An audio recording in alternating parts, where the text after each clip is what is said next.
Hello বন্ধুরা, তোমরা সবাই কেমন আছো? সবাইকে জানাই নতুন বছরের শুভেচ্ছা ও ভালোবাসা। তোমাদের কাছে একটা দুষ্টু মিষ্টি চুরির গল্প শোনাই, আর অভিমান করলে মেয়েরা কি করবে তার একটা টিপস জানাই। তো আমি ভেবেছি ফার্স্ট উইশ রাত 12টার সময় একদম কাটা গুনে গুনে ফোন করেছি যে ফার্স্ট রিসিভ করবে। তো আমার ফোনটা রিসিভ করিনি আমার বর। তো উনি রাতের বেলা বাড়ি এসছে, কোথাও গোলাপের দোকান টোকান খুঁজে আর পাইনি। বাড়ির সামনে একটা নতুন দোকান উদ্বোধন হয়েছে, তারা বেশ আর্টিফিশিয়ালি গোলাপ ফুল দিয়ে সাজিয়েছে, ওখান থেকে গোলাপ একটা নিয়ে এসছে চুরি করে।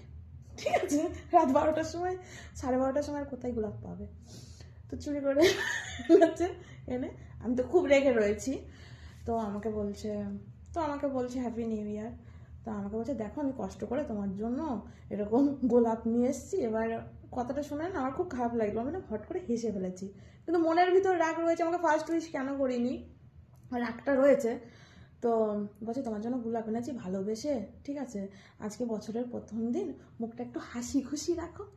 তো যাই হোক চুপচাপ রয়েছি। সকালবেলায় ও সমস্ত জামা কাপড় কেচে দিয়েছি, আর এমন জায়গায় মেলেছি যাতে না শোকায়। এবার সন্ধ্যাবেলা বন্ধুদের সঙ্গে বেরোবে, সকালবেলা না তাও 11টা 11:30টার সময় কেচে দিয়েছি। এখন ফোন করে বলছে আমার জামা কাপড় কোথায়? আমি বলছি সব ভিজা। টিপসটা জেনে রাখো মেয়েরা।